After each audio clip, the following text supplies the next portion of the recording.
Jenny, can you, oops, actually, let me stop sharing. Jenny, can you put up the poll? We have a quick poll for you to do. We just wanted to get a sense of what people's thoughts are. So just take a look, click where you think we're asking you to weigh in on a scale of 1 to 10. What do you think? We'll share the results when that's done. Oh, I think it's 10. I think it's way up there. Maybe a 9, maybe. And just a reminder, if you're not muted, could you please mute yourself? Because we can hear we can hear the barking dogs and the ringing phones and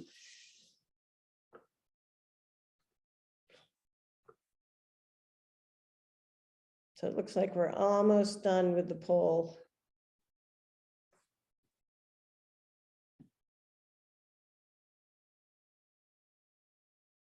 A few hangers on.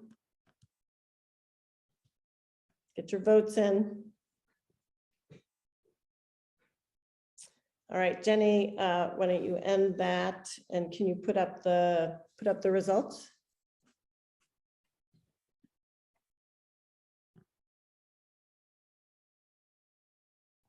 So can everyone see that?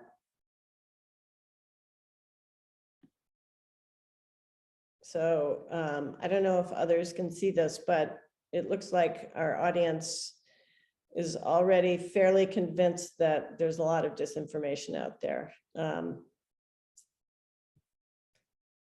right, so we'll move on to, share results. There we go. Can everyone see that? So we're definitely in the 7 to 10 range for most people. All right.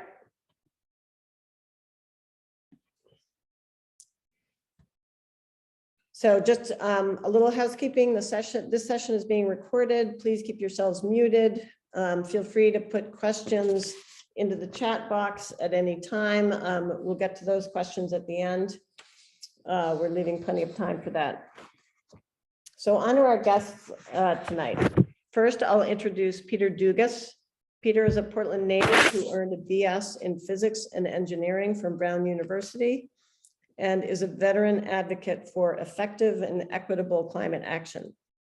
He currently serves as volunteer co-chair of the Portland chapter of Citizens Climate Lobby, a national nonpartisan advocacy organization working to enact federal policies to address climate change.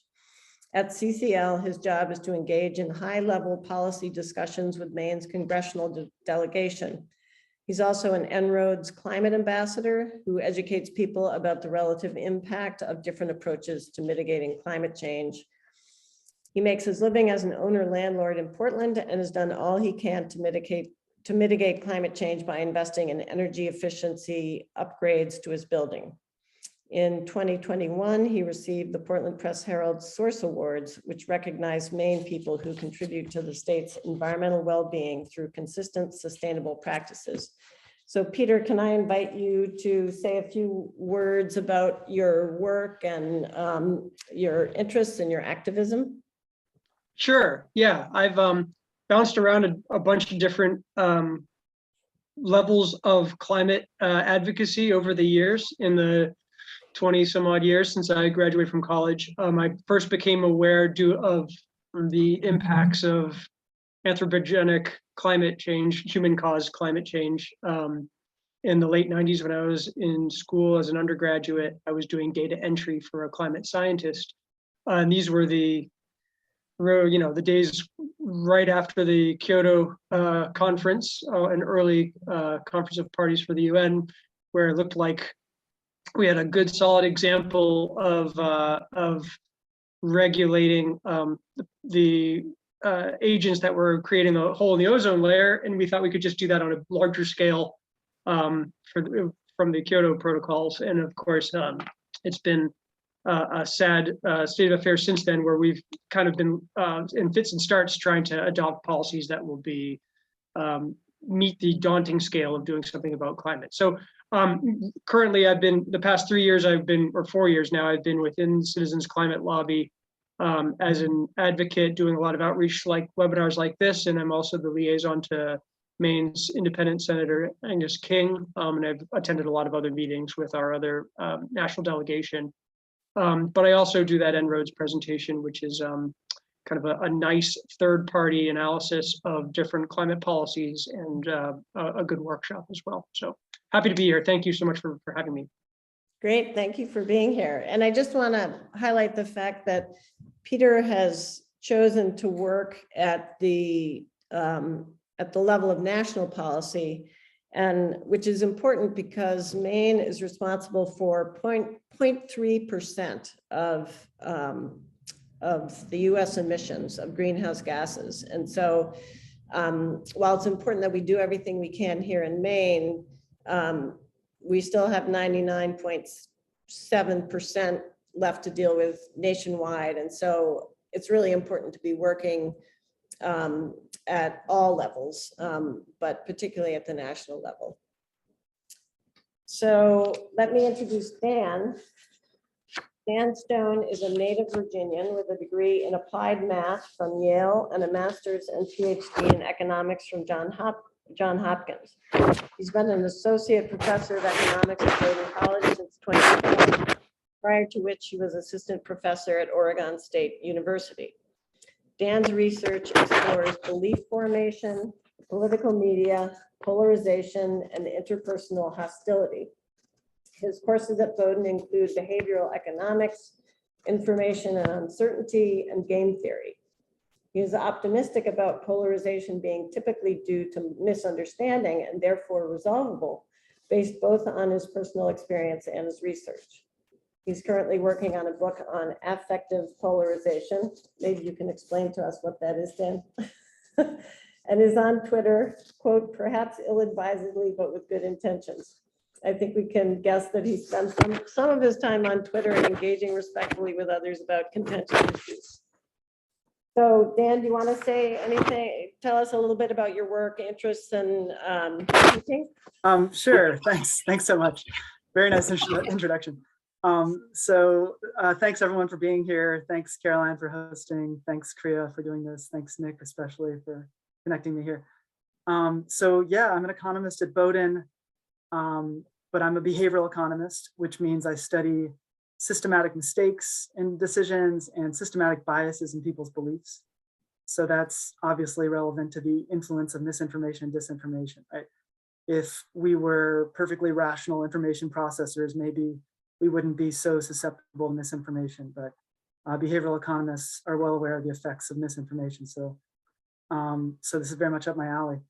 And I wanted to talk just quickly about my background related to misinformation about climate change. So back in college, as a while ago, over 20 years ago, I became aware that even back then there was pretty clearly a scientific consensus about climate change, or global warming as we called it back then, that this is a real thing and this was a major threat, potentially catastrophic threat.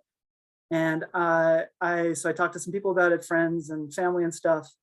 And I had someone on the sort of the other side present me some information indicating that maybe the scientific consensus wasn't as clear as I was claiming. And I dug into that a bit and I found that this information was essentially a form of misinformation that was something that had been supported by the fossil fuel industry, and dug around some more and discovered that ExxonMobil in particular in the 90s and late 90s was really pushing a lot of this stuff, was really active in propagating misinformation. And so this seemed to me to be, something that was very much problematic. So my college had an ethical, I wondered, what can I do about this? My college had an ethical investing policy. And I actually proposed to the ethical investing committee at the college that they divest from ExxonMobil.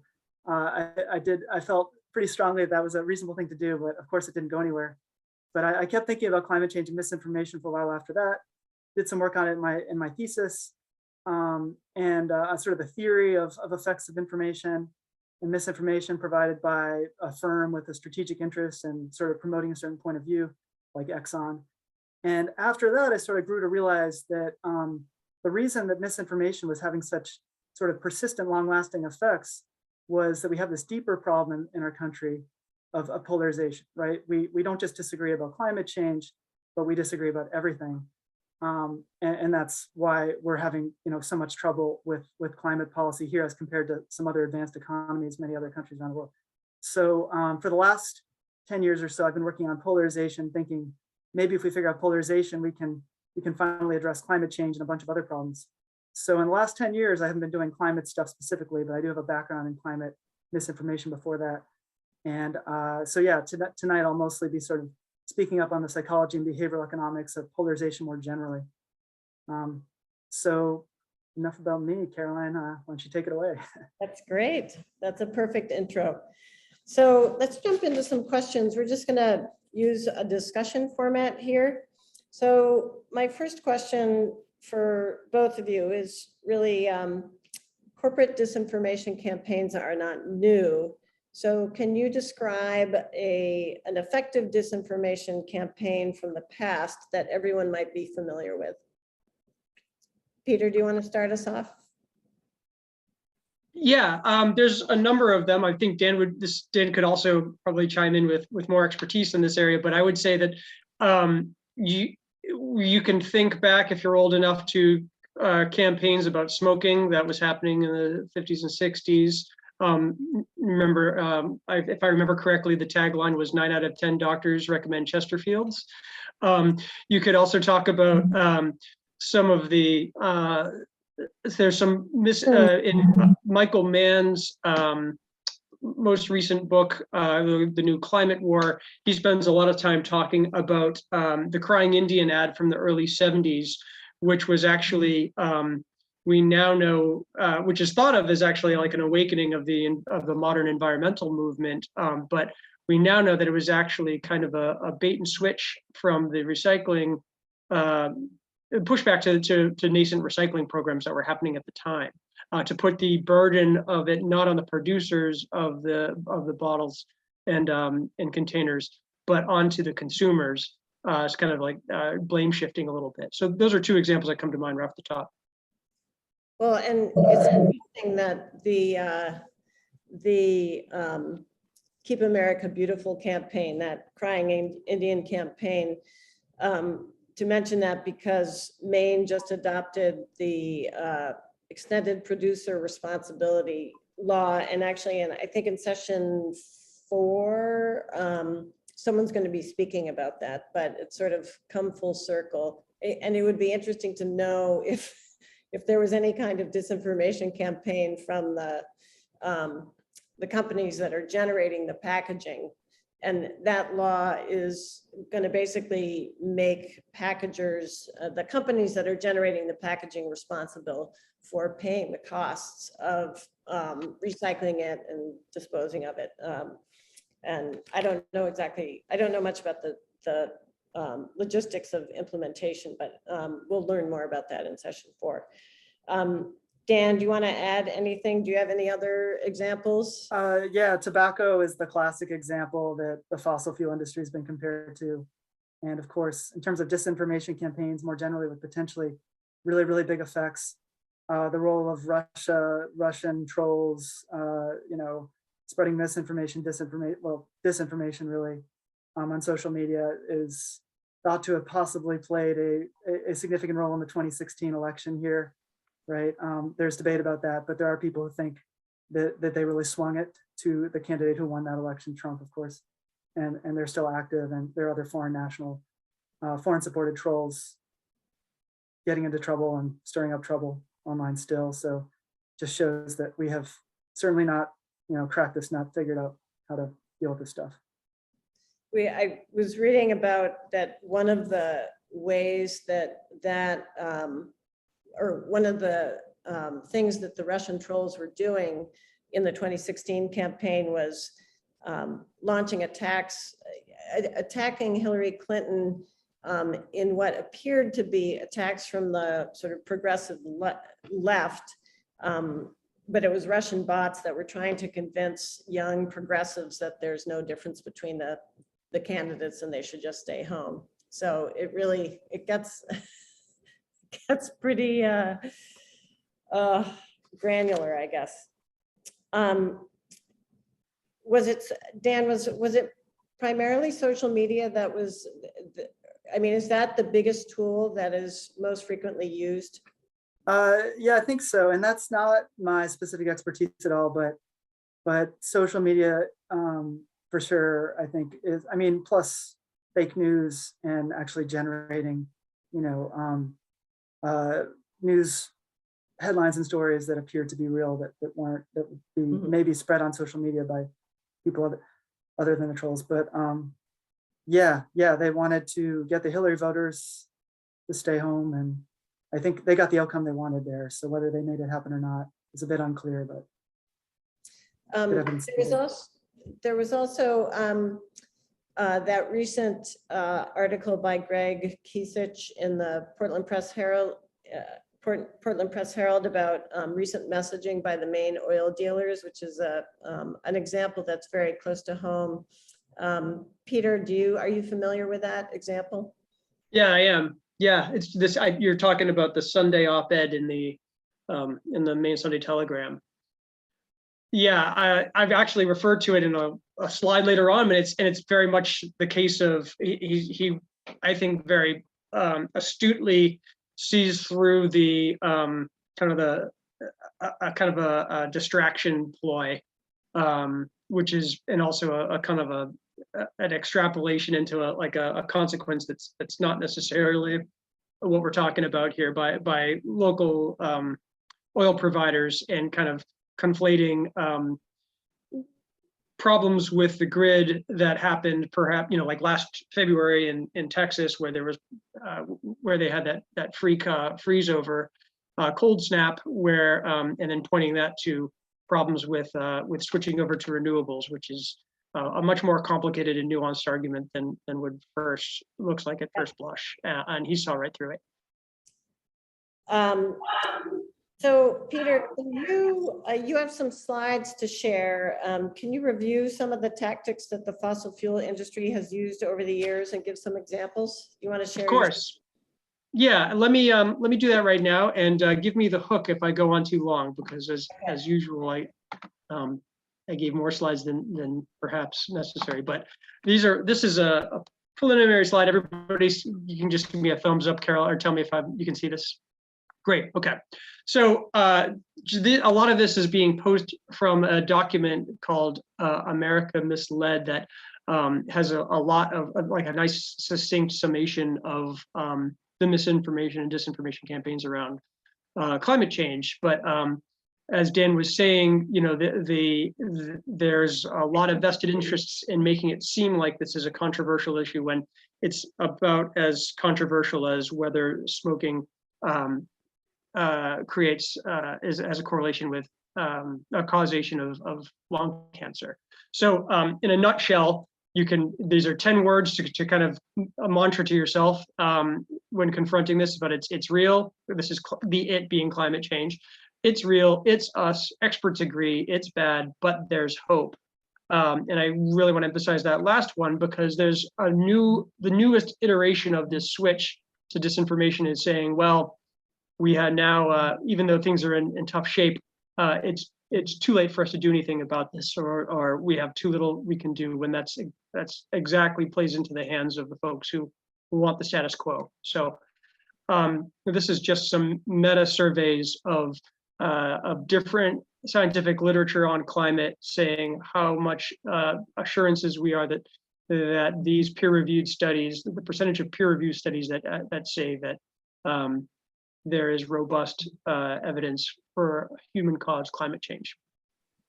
This is an example from way back in 1962 of an ad campaign that's particularly ironic, which shows our oil extracts are so powerful it could melt 7 million tons of glacier ice, which is ironic because they're not talking about this as being anything to do with climate change. They're talking just the power of what they're bringing onto the market. But I thought it was particularly funny. And these are examples, that example is in this top left corner, but you can see through the years here, different headlines that have been meant to create confusion. And you can see how the narrative has changed. This is lies we tell our children, or the doomsday is canceled or apocalypse no, to it's unsettled science, to more recent claims, which, well, we've kind of, it's no longer really possible to, with a straight face, say that it's unsettled science. So now it's the burden is back on the consumers, or it's individual climate virtue will get us out of this, as opposed to what they really don't want the populace to engage in, which is policy at a national level, or as high level as possible. So just a couple more slides. This just shows, again, this is from an internal document from Exxon in 1977, showing that yes, this is Exxon and other fossil fuel companies knew that CO2 is causing climate change, that CO2 is coming from burning of fossil fuels. They knew even predictions about how much warming they would see and how much time we had to do this action. And then a more recent one is, okay, so after knowing the science, this is from about 15 years later, or 1992, I believe. This is another internal document saying, well, here's our strategy. We're going to cast doubt. We're going to play both sides and make it seem like there's a lot of controversy about the subject when the science is more settled than they're portraying. And to make sure that, and then this document here is kind of like a recent piece from 2000, talking about the unsettled science again. And this is too small to read and too time consuming to go through, but it shows a lot of the strategies of false narratives, which could be boiled down to trend denial, attribution denial, impact denial, all these things, and these fallacy arguments of relying on experts who are not really experts, or logical fallacies, impossible expectations, basically demanding unrealistic standards for how certain we can be about the science, or cherry picking data that selectively supports the argument that helps them or helps their position, and ignoring the data that is against that position, and then conspiracy theories, pointing the finger at, this is a giant ploy to take over your behaviors. So you can see, here's another quick example of how this works. So cold weather, disproves global warming. We got a cold snap in Texas, and you're saying, well, where's your climate change now? And it's actually, saying this is an example of impossible expectations. Climate change does not mean we will never have cold weather again. It just becomes fewer, less intense, and less frequent.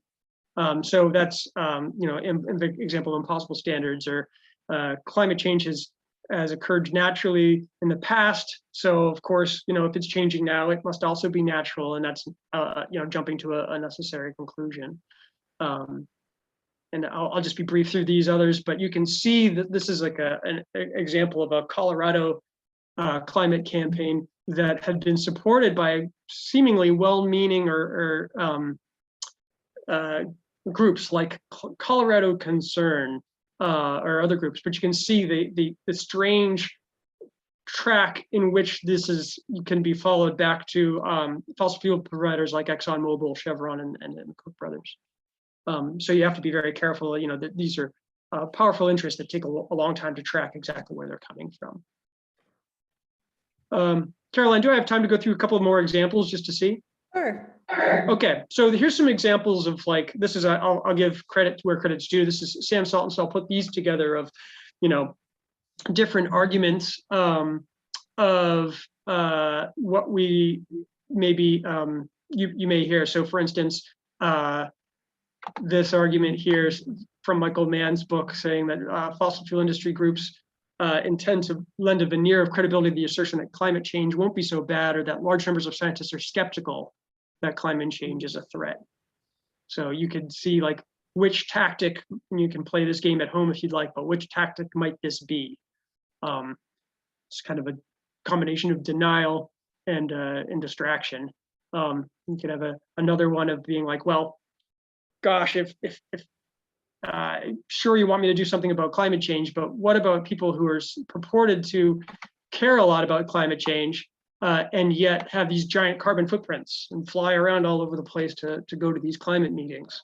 Well, it's kind of a deflection and also a wedge driving mechanism by saying, or a whataboutism that's going on there.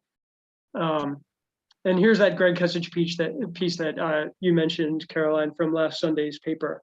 And I think that this is smartly points out that this is kind of a deflection and jumping to an unnecessary conclusion. So, here's another one last one from Morgan Phillips from the Glacier Trust, saying, you can't save the climate. The political, cultural, and technological change required would be impossible now. So that's kind of a hopelessness, saying, it's too much of a burden to bear, where in fact, science is telling us that we still can do quite a bit to lessen the effects of this, and that we have both urgency, as Michael Mann says, we have both urgency and agency. We have a lot more power than we think as voters. So I'll hold off there if you have other questions. Wait, you have to go back to the cartoon. You didn't get a chance to read the cartoon. Oh, yes, okay. I didn't know if we had time. I don't want to. Whoops. There it is. So yeah, even if all of these fallacies are not correct, and if this is a big hoax or if this is a giant ploy, and we did all this, we did all this to get green, green jobs, livable cities, renewables, sustainability, preserved our rainforests, all this for nothing. We saved the world for nothing. Those are great. Thank you, Peter. Of course.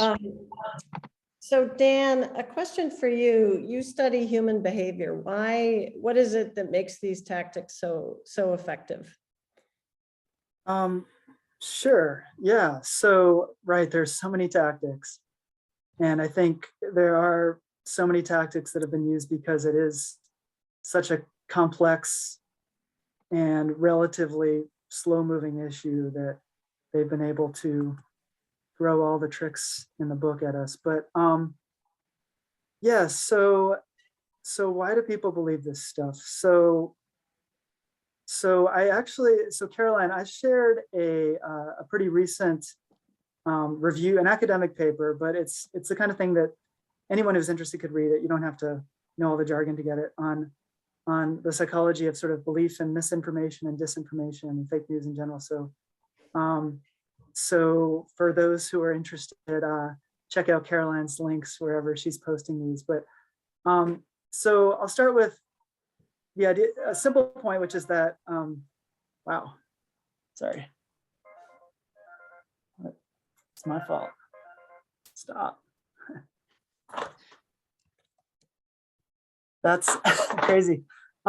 So the simple point, which is that belief is easier than disbelief. Okay, so it's human nature to, when we hear something, our first impulse is to believe it. So we're not doubtful or skeptical or dubious by default. Think about how easy it is to fool little kids, and then they grow to be more skeptical, and lots of adults are that way too. I have, again, friends and family, I'm sure I do it myself too, who, and I catch myself doing it for sure. I'll read something online and my instinct is to believe it, and I'll, pass it on or something, and then be like, wait a second. So we believe first and foremost. Second, once we have a belief, we stick with it. So if something is sort of out of the blue on a topic we don't have a well-formed belief on, we'll be too credulous, too gullible in general. And then once we have a well-formed belief, suppose I think climate change is a hoax, it's going to be really tough to get me to change my mind because of confirmation bias, which is sort of the most famous bias, I think, outside of academia now. Everyone knows about confirmation bias because it's so powerful and so intuitive, right? We see information that confirms our prior beliefs. When we come across information that disconfirms our priors, we ignore it. And we often do it unconsciously, and sometimes we do it consciously. And we do it unconsciously all the time, right? When read a word that is new to you, that you haven't heard before, your mind, you just skip it, right? So that's not a political form of confirmation bias at all either. Or if I'm, saying something that doesn't make sense right now, you'll ignore it too. So when we ignore information that doesn't make sense to us, and when we see ambiguous information, we focus on what confirms what we believed before and ignore the disconfirming stuff. And when we come across new information that confirms our beliefs, we assume it's true and high quality, it must be right, and so on. So people, if you get a group of people who think it's a hoax or think it's whatever, they're going to stick with that belief for a while. And if you get another group who thinks it's just unclear, or there's too much uncertainty, they might stick with that for a while because of confirmation bias also. I think it's also worth noting that we're not so good with degrees of uncertainty in general, right? We don't actually update in our minds between probability of 62% to 63% to 64%. Instead, we jump from black or white, yes or no, 0, 1, or common categories. But if we're feeling really thoughtful on that day, we might add a maybe category. So maybe we often think in sort of 3 categories: yes, no, maybe. So the maybe people, there's maybe a group of people in the 90s, 2000 who are convinced by Exxon that there's uncertainty on this. So in their minds, this is in the maybe category, and they just stuck, instead of gradually, coming across information indicating it's happening and sort of gradually updating up to 100%, they just stayed put in that maybe category because there is no, maybe +1 category in their minds. Status quo bias is relevant, I think. That's a big behavioral bias that causes us to, when in doubt, we stick with what if it ain't broke, don't fix it. There's wisdom to that, but it can get us in trouble at times. So I think given there's uncertainty about climate change, a lot of people have thought, well, if there's any uncertainty at all, stick with the status quo. Self-interest and motivated reasoning. So motivated reasoning is sort of the fancy term for wishful thinking. So I think even for people across the political spectrum in the US, when told things like climate change is going to wreak havoc in certain regions of the world, but maybe it'll actually bring benefits to parts of the US, or maybe it won't hurt us much, that's going to make plenty of people here, that's something that they hope is true. And so just,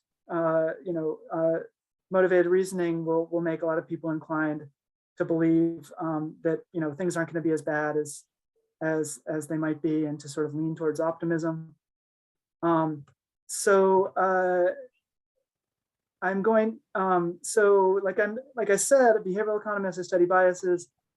Biases are especially relevant to disbelief in the climate science, but these biases truly are nearly universal and affect people across the spectrum. And the left and the environmental movement is not at all completely immune to these things. And so what I don't know. So I don't want to get into too many specifics here. One example might be nuclear power. I think a lot of climate skeptics like to point out that I think there's a sizable portion of the left that's hesitant to embrace nuclear power. And so people who are not so amenable to change the climate action will say, well, if you're not willing to support nuclear, you must be disingenuous. You can't really care about climate change if you're not willing to do this. Of course, we had the big ballot measure here in Maine recently where that's a complicated other issue. But and similar to that, there's this idea of this so-called virtue signaling, this idea that people will talk about being interested in climate change and so on, but mainly for the sake of looking good or reputation or image. And so that can also, I think, engender skepticism on the right. Just the idea that, I see these people going around flying all over the world, even just sending your kid to college, on the West Coast, like that's a carbon intensive thing, right? Air travel is way more, driving is bad and air travel is way worse. And there are plenty of liberals and climate, activists who are, contributing to the climate problem in small ways. And I'm not saying that those actions are even wrong, but the fact that they are publicly visible might give the appearance of hypocrisy and help to sort of support the persistence of skepticism. There's also, I think, a really important point here is that there's this sort of perception that the environmental movement has basically been excessively alarmist at times in the past. There have been some alarm bells that have been rung that have turned out to be not as severe as people were initially saying. Overpopulation, the population bomb comes to mind as a big example of that. So people are, and why are people so resistant to climate catastrophe? The idea of climate catastrophe and climate science, I think part of it is that the environmental movement has made has overstated threats in the past. And then there are environmental problems that got a lot of attention and were solved because of that attention, which is a good thing, of course. But there might be people who mistakenly assume that we don't hear about those problems anymore as evidence that they weren't that big a deal in the first place.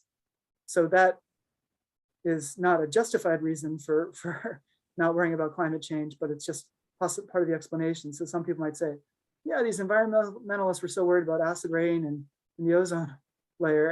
And yeah, there was very good reason. And we made some, progress there.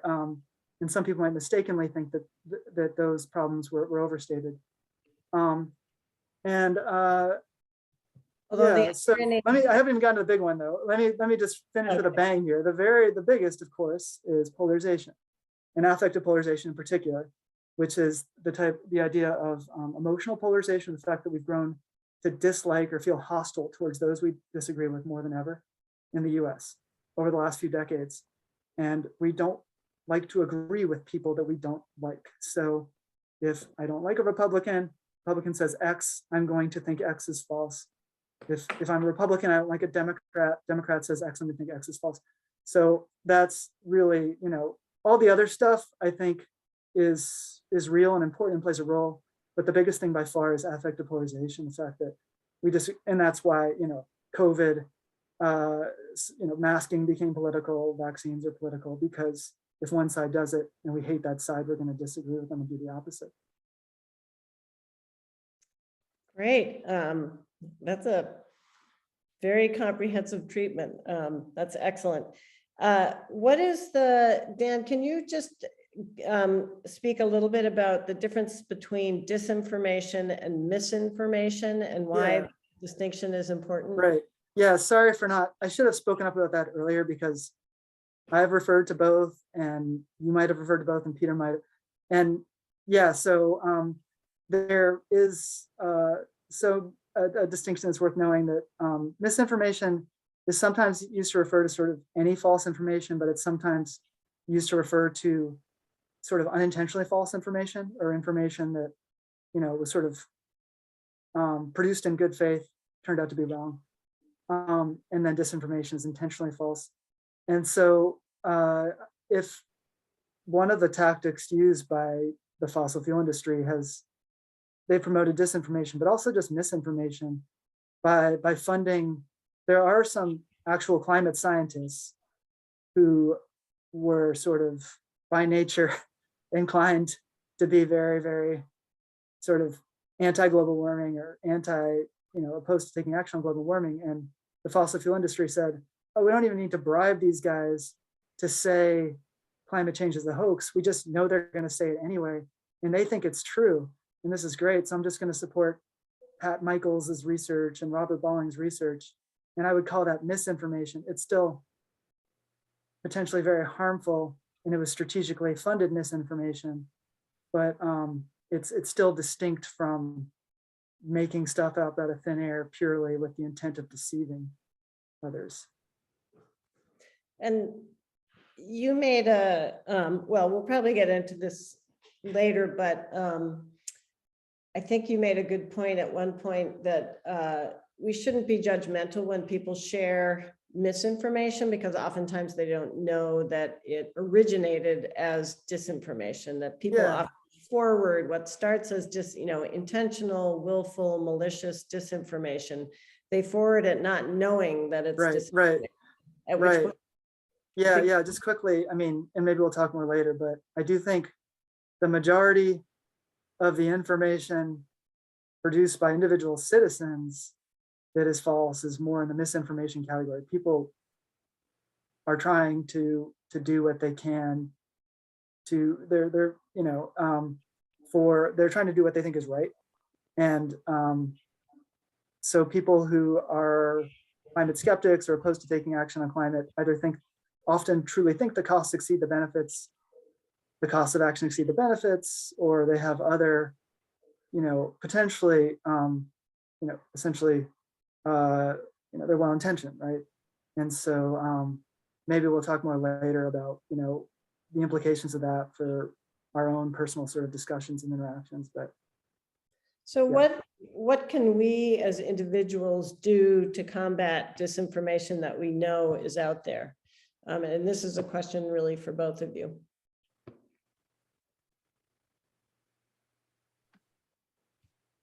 I feel like Dan's giving me the floor here just out of courtesy, but I want to hear what he has to say as well. But I think one thing is just trying to find not to take a breath and not jump to the first impulse, which is to jump down someone's throat when you're confronted with misinformation, and try to find where they're coming from. As particularly if you can find common ground and you can find perhaps shared values and move from there would be the smartest tactic.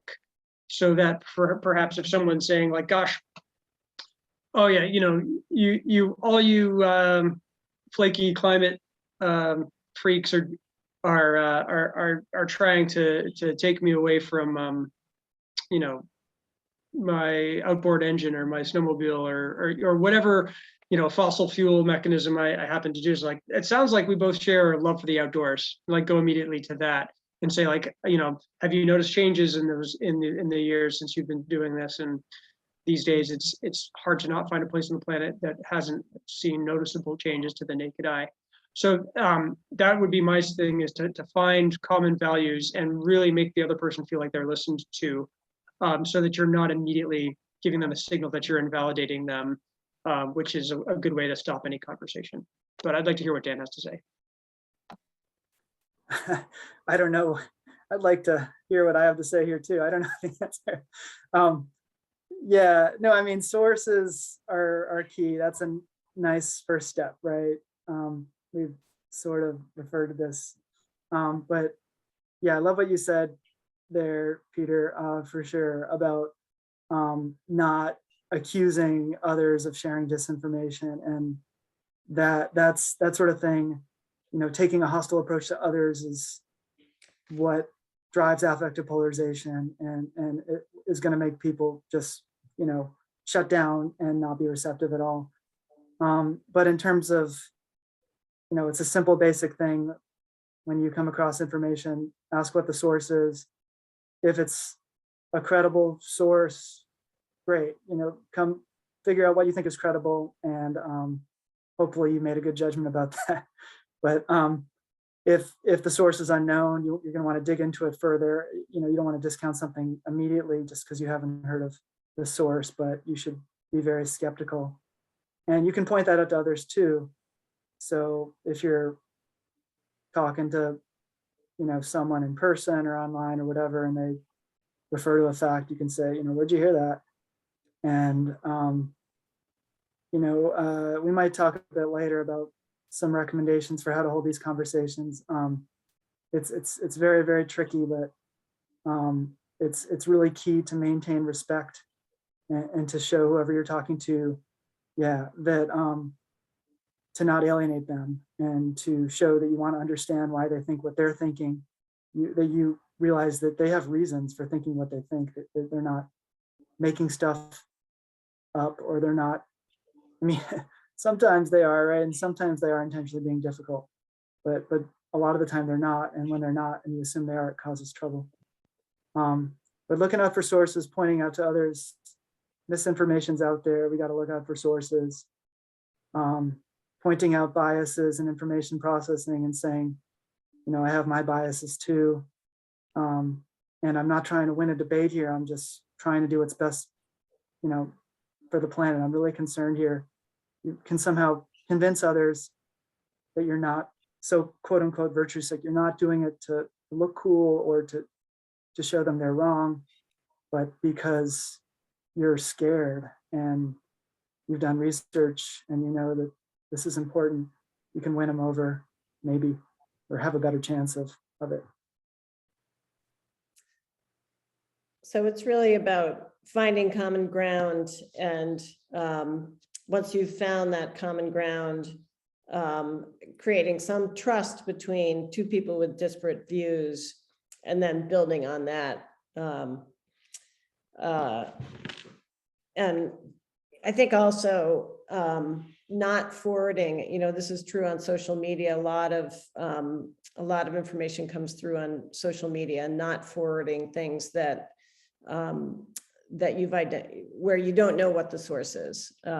So only forward things that are known sources, and not just sort of clicking something and moving it on.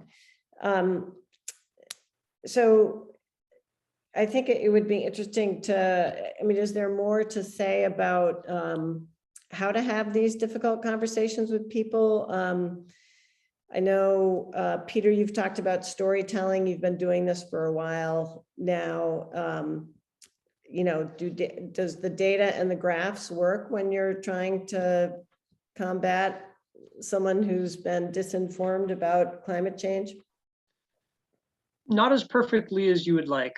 The phrase that I floated around, and I didn't mean to insult Dan, I hope I don't, you know, insult the field of academia, but there's a common phrase that says research shows that showing people research does not change anybody's mind. And I can hear that. I mean, don't get me wrong, I love showing data, and I love showing models like En-ROADS or the Energy Policy Simulator, which definitely are an eye-opener and trigger kind of responses from everybody. But a lot of times it's immediate. The thing you see is the defenses, and this actually points to what Dan was saying about the left being susceptible to their own biases as well. So like if I show, it's been eye-opening for me, because I kind of, when I first got trained to use the MIT En-ROADS climate simulator, I thought I was going to get a tremendous amount of pushback from folks who were climate skeptics, and I have, but a lot of them are actually interested to see how the model shows from a third-party source.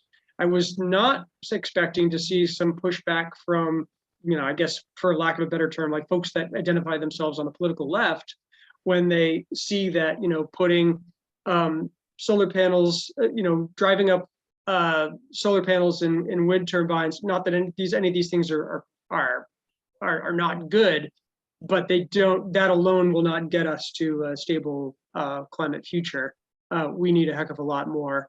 And that can trigger sometimes, I mean, not always, but it does, and certainly not to the extent that you see it on the other side, but it does trigger sometimes.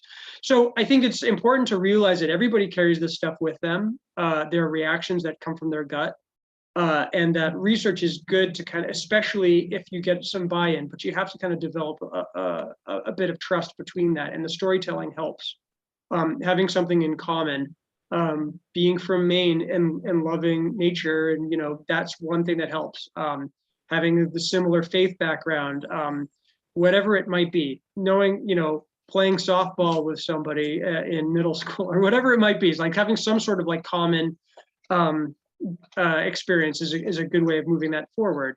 And from there, then, you know, once that trust is there, and once you've validated that they're being heard, the conversation can happen. But I actually feel like when you run up against the fight of the defense mechanisms that you hear when someone's being challenged, you know, I'm doing a lot of this because of my own fear of like knowing the research from what's happening, like thinking back to the climatologist that I was doing data entry for in the late 90s, who was, you know, kind of soberly and scientifically looked at the data and said, what a funny species humanity is to purposefully and consciously drive themselves into extinction. I couldn't pull myself back away from that. You know, maybe that's why I'm not a good scientist. I couldn't like take that step away. But, you know, you immediately have an emotional reaction to that, which is fear. We've got to do something about this. I actually feel like sometimes the big aggressive push away from folks from the folks who are opposed to this is also from fear too. And Catherine A, who has a wonderful new book called Saving Us, is a great climate researcher and a great climate communicator who purposely lives in Texas to kind of to be on the front lines of this in oil country Texas.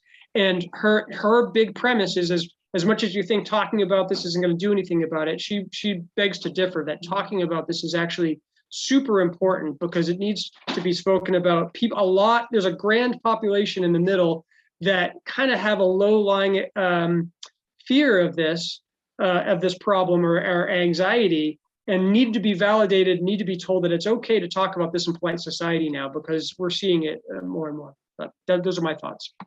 And I just want to invite people to start, I'll get back to you in a minute, Dan, but invite people to start putting questions in the chat. It's almost 8 o'clock and I want to leave plenty of time for questions. So, I'm going to start looking at the chat. And Dan, did you have something you wanted to add to that? Yeah, so first of all, definitely not offended about the stories versus research thing. That's right up my alley as a behavioral econ person. We're well aware that people are not as influenced by statistics and research as they technically should be, according to the sort of rational agent model. So totally agree with that. Yeah, so what else in terms of, we're talking about conversations with influencing others. So are we, so one thought is, you mentioned something about extinction, and I'm not sure what the current scientific probability of that is, but I think it's still on the low side. It's way higher than we should be comfortable with, right? It's very much high enough to drive action. And yet I think overstating that is what can cause trouble. Not to say you did, at all, Peter, and but some people do.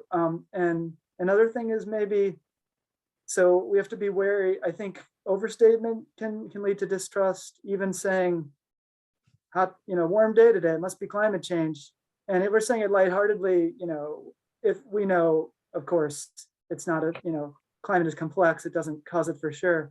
But climate skeptics might say, oh, look, these climate activists, don't understand science. They think that anytime it's a little bit warm, it's global warming. So just be careful with our climate change references. And I would also say, look out for the people who most need to be convinced. So, I've seen, nowadays we have this clear signal of politics out in public, which is masking or lack thereof, right? And I know a lot of people who, like, they see someone not wearing a mask, they'll give them the cold shoulder, they'll ask them to wear a mask, they'll do it in an aggressive way, that sort of thing. And it's complicated. And, I wear a mask outside and I get it. And I've been accused by my other half of being too nervous about this stuff and being too masked up. But you wear a mask, if someone's not wearing a mask, they're immediately going to have their guard up, and they might even be a bit, there's going to be a bit of tension perhaps already. And if you want to convince a climate skeptic, if you see someone not wearing a mask, that's a good clue that there's someone who could be convinced. That's someone who needs to be, who's relatively likely to need to be persuaded. And so you should think, oh, here's an opportunity, not a problem. How do I show them, that the people worried about climate change are good people. We're not jerks just trying to get everyone to wear masks. So instead of, be a little friendlier, be a little warmer, and show them, just demonstrating that someone who might come off as a climate, left of center, or, more concerned about environmental issues, show them you're a good person, and they're going to be less hostile toward the left in general and more willing to agree, with left of center policy positions and that sort of thing.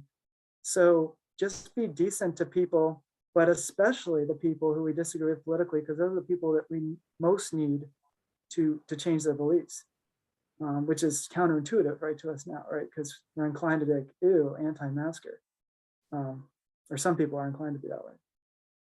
That's a really good point.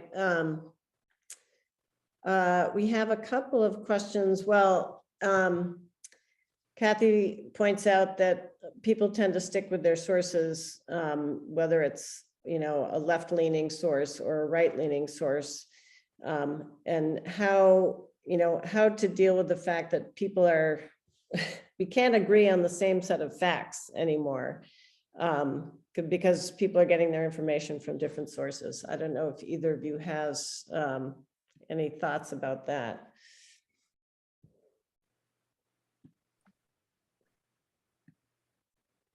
Though someone responded to that comment, check out a site Dan co-created called mediatrades.org. Does that ring a bell, Dan? It does. It's not very active at the moment, but if anyone wants to talk to me about that, I'd be happy to chat. But that it makes sense to do that offline or later, not to get into that now. But Okay. yeah, it was quixotic, quixotic attempt at getting people to across the two sides of the aisle to trade media content. But yeah, the website is still in existence, and maybe we can get it up and running again or get some activity. But I was just reading the chat, so I missed your question just now. Yeah. So well, that's okay. There's a couple of questions in here. So Matt says, I think this is more of a comment.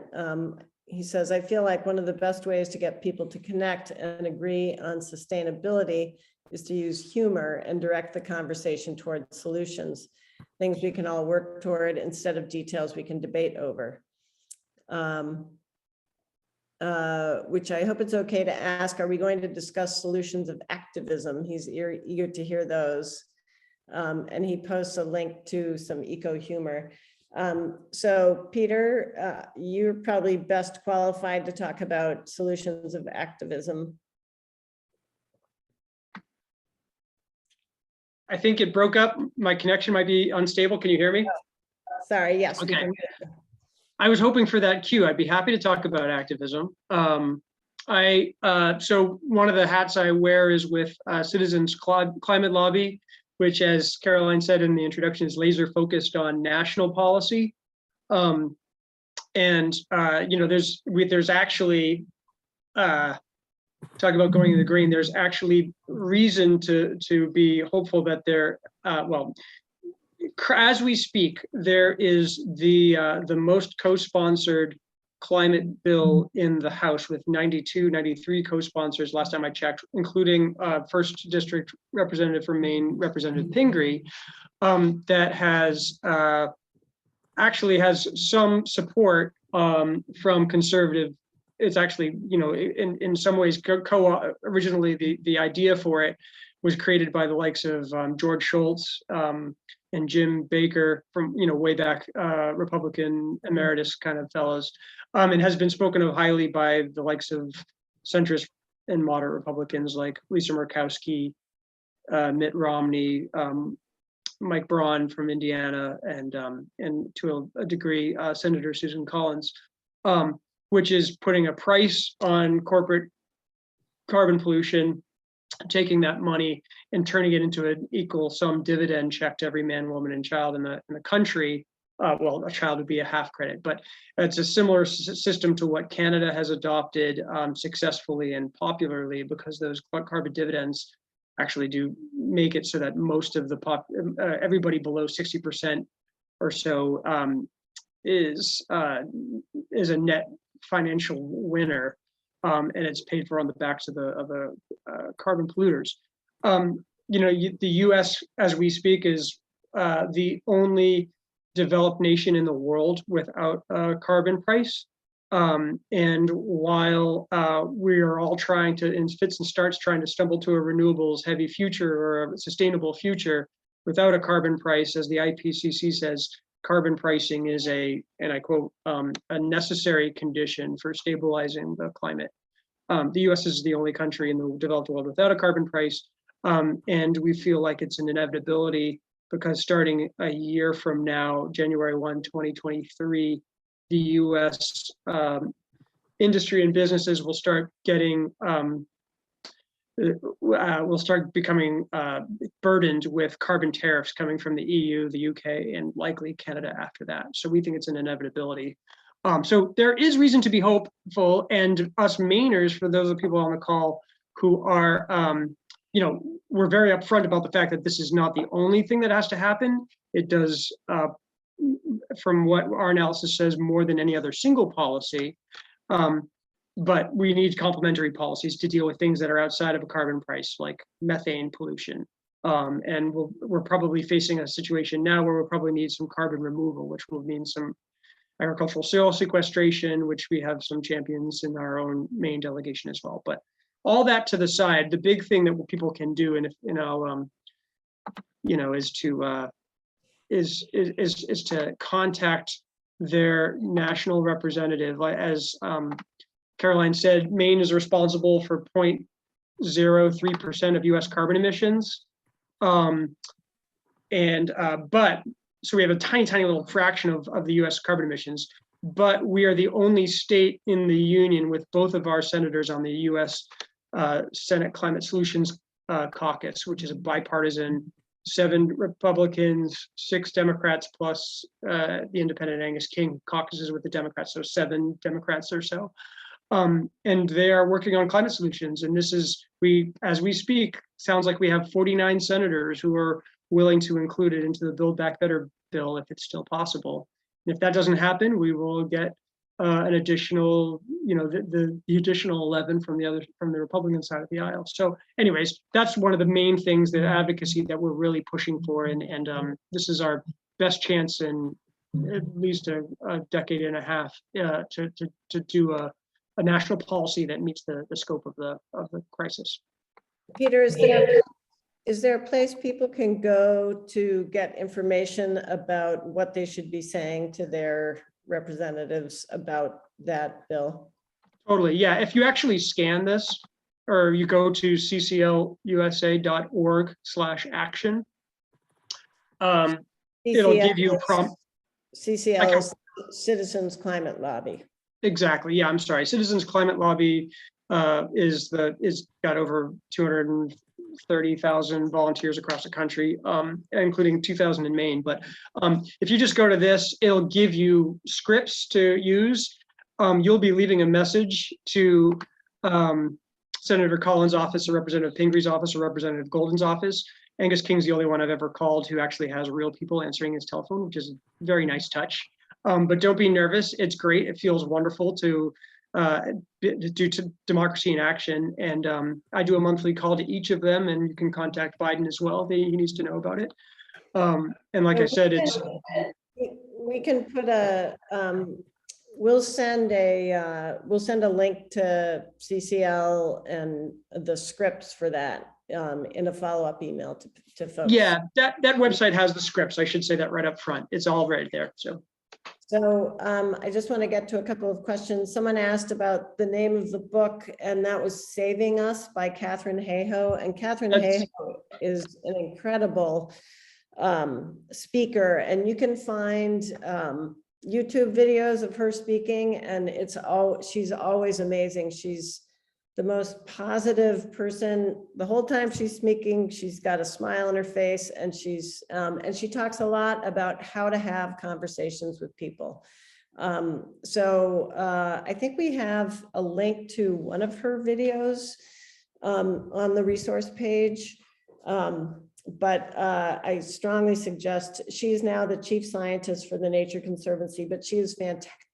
She's really good at talking about climate change, how to talk to people about climate change. I want to get this in because we're running out of time, but someone asked if Dan could speak a bit about what his research shows that gives, what gives you hope, Dan, that polarization can be lessened? Yeah, so I posted a couple links, but in general, because I think that polarization is driven in part by misguided beliefs. It certainly is for polarization on climate change. And I think with time and information, people can correct these beliefs. And what's especially found to be effective in research is contact, with interpersonal contact, especially in person, but it doesn't even have to be in person. There's a pretty well-known term from outside of economics, from psychology, called the contact hypothesis or contact theory, which says that different sort of social groups or ethnic groups will get along better when they have more contact with one another. When they actually get to know each other better, it makes them get along better, not worse. And it was maybe a bit controversial for a while, but it's been validated tons and tons of times since then. Basically, when we actually talk to people on the other side, we don't always come to agree with them, but we at least like them better. We recognize their humanity. And I've done some work myself that's found some similar things. I did a project with Bowdoin students where I got a bunch of them to sign up for email newsletters from the 3 major cable news networks, including Fox. And the students were, mostly very negative towards Fox up front, and mostly left-leaning. And they grew to be, after getting these emails from Fox for a month, they still didn't like Fox, but their dislike was reduced. they felt somewhat more warm toward Fox. And I think there's a lot of other research that shows similar things, which is it's easier to demonize something when we don't know it very well and we just scratch the surface of it. And I think most of us have some personal experiences that sort of align with this, where we didn't know someone well. We had some miscommunication. We had bad blood with someone. It was mostly due to just not understanding why they did what they did. And once we grew to understand them better, we didn't necessarily become best friends, but we just okay, they're decent. Of course, it happens, and we've all heard stories of this type of thing. So in general, when tempers flare, we're not thinking clearly, we're not thinking rationally, and we take a breath and cool off. We don't, in a one-on-one situation, we'll be like, okay, maybe they're not so bad. And in that thing, that general idea, I think, does extend potentially much more broadly. So how do we encourage this contact? That's of course a huge question. If I had, $1 billion, I would strongly consider, paying, just literally paying Fox viewers to get their news, to either just talk to some left of center people, or I don't know, if getting them to read the New York Times would be the best idea, but something along those lines, something to get people to actually just learn more about the other side and not be so isolated, because it does generally work. It's been validated in a bunch of different ways. Great. There are a bunch more questions, so I'm just going to try to, if we can try to do fairly short answers. How do we talk with people who say they are still doing their research? I'm not convinced, I'm still researching. Encourage them to continue their research and point out some good ones, and ask them to, when they're doing their research, to make sure that it's well vetted and respected sources. It's easier to push people that are starting in the right direction instead of trying to change tactics on them. Let's see. Dan, this is a question, you've given us a thorough description of sources of subjectivity and bias, but you haven't said much about rational motivations for inaction. Oh boy, this is a long one. Discounted future costs and misaligned incentives between those who generate or benefit from greenhouse gas emissions, our generation, and those who will bear the major costs, future generations. Isn't climate change a global tragedy of the commons across generations? Yeah, so I read, yeah, thanks, David. So great point, of course. David's pointing out that some generations have more to lose from climate change than others. But yeah, I think it's not obvious what the connection to misinformation, disinformation, and biased beliefs is. So it's possible that older generations are less willing to believe the science on climate change because it hurts their interest more, right? If the science implies they'd have to make sacrifices, and of course, not everyone in the older generation. And so this would be a form of motivated reasoning. Motivated reasoning might make members of older generations less willing to believe that they should make sacrifices now. So I think it's possible they hold more biased beliefs for that reason, because the bias is related to self-interest, as David points out. That's kind of disheartening. It's kind of cynical. So I don't think it's anything close to the full story, and it doesn't apply to anything close to the entire population of any generation. But it is what it is, and it's a hard one to fight. I don't know. Hey, grandkids, call your grandparents. If you're going to complain about your grandparents not being into climate change, be nice to your grandparents. I want to jump there's a really good point that Raul has made. He says, our focus here on disinformation is fine, but we're not addressing the larger issue, which is that large billion-dollar corporations have systematically engaged in fraudulent campaigns to mislead us. How do we express our outrage effectively?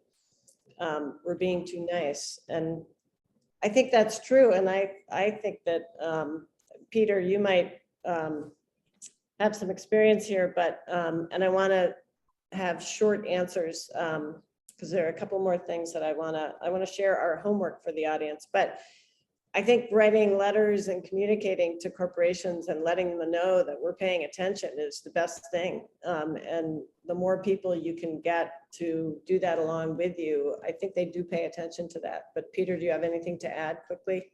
Yeah, it's a big problem, and it's a great point. I think there is reason for optimism, and I cling to those to kind of keep myself going. I think we all should, and the optimism is that there are some, I'm trying to be brief. There are some of these things are never going to get the endorsements of like old coal, national policies from which is where I live. They're not going to get the endorsements of old coal companies, but if you have the intellectual capital to build offshore oil derricks, then you have the intellectual capital to build offshore wind turbines. And a lot of these companies, even though they've been bad boys and girls and have definitely done their part of disinformation campaigns, they also know the writing is on the wall, and that inevitably something will have to change. And if they're going to stay in business for decades, as the sea levels rise and we see mounting and mounting crises created by climate change, they know that their days are numbered for continuing to extract fossil fuels and burn carbon into the atmosphere. So for their own sake of survival, they are looking at ways of getting out of it. And some of them can be brought on board. A lot of stuff was made about American Petroleum Institute, endorsing carbon pricing because they thought it wasn't going to be possible. Well, for my experiences, call their bluff. If they don't think it's possible, that if we're one vote shy from getting in the Build Back Better, wait for them you can see, and as soon as they saw that coming out in the news, that you could see them starting to pivot. But it's a tough question, but as the evidence mounts and as you see more and more of the financial weight of the scale goes in the direction of renewables, we'll see an abrupt shift, hopefully. The neighborhood has said that pointed out that the Citizens Climate Lobby has a local Bath Brunswick chapter. They meet the second Wednesday of every month, currently on Zoom. And you can call Sam Saltonstall at 838-9843. And I'll probably put that in the follow-on email that I send out. And if there are any great resources in the chat, I will put those in the in our follow-up email, along with a link to our resource page and some of the resources that have been mentioned here. And I want to give, we'd like to suggest some homework for folks who are attending. And the idea is that while some of the ideas we've talked about are fresh in your mind, that we'd love for you to practice, choose one or two of these ideas and try to do them in the coming week. So, and this will be in the follow-on email as well. But the first is talk to a friend or family member about something you learned in this session, or look for an example of climate disinformation in media or social media. And a really good one is engage constructively and respectfully with someone on social media about climate change or in person. And last, look at a product, find a product that is labeled as green, and then do a little research and make your own assessment of whether it deserves that green branding, because there's some, maybe disinformation is a little bit too strong a word to use in that sense, but there is a lot of overuse of green branding of products that really aren't green. So we're almost done. So I just want to thank our presenters, Dan and Peter, for sharing their time and expertise with us tonight. As I said before, we'll send a recording of this to everyone registered, and we'll send out a follow-on email in the next day or two with a link to the recording and with links to the resource page and the resources that will add the resources that were mentioned or discussed tonight. And we'll also put the suggested homework in there. And our next session is a week from tonight. Next Thursday, we'll be taking a look at Maine's climate plan, which has pretty ambitious goals to reduce greenhouse gases or emissions in the state. We'll get an overview from someone in the governor's office, and then we'll take a closer look at 3 areas addressed in Maine's climate plan from people that are involved in both creating it and implementing it. We'll hear about the role of land conservation in addressing climate. We'll talk about transportation, which is the biggest contributor to greenhouse gases in Maine, and we'll hear about climate justice aspects of the plan. So while some parts of the plan are implemented by the state, I think we all have a role to play in its success, both individually and supporting its implementation. So I think that is it. We've kept you long enough. So thank you so much, Dan and Peter. And I hope everybody has a great evening. Thank you so much for joining us tonight. And we hope to see you next week. We'll have a link to the next session in the follow-on email. Thank Take you. care, It's a lot of everyone. fun. It's great. Thank you very much.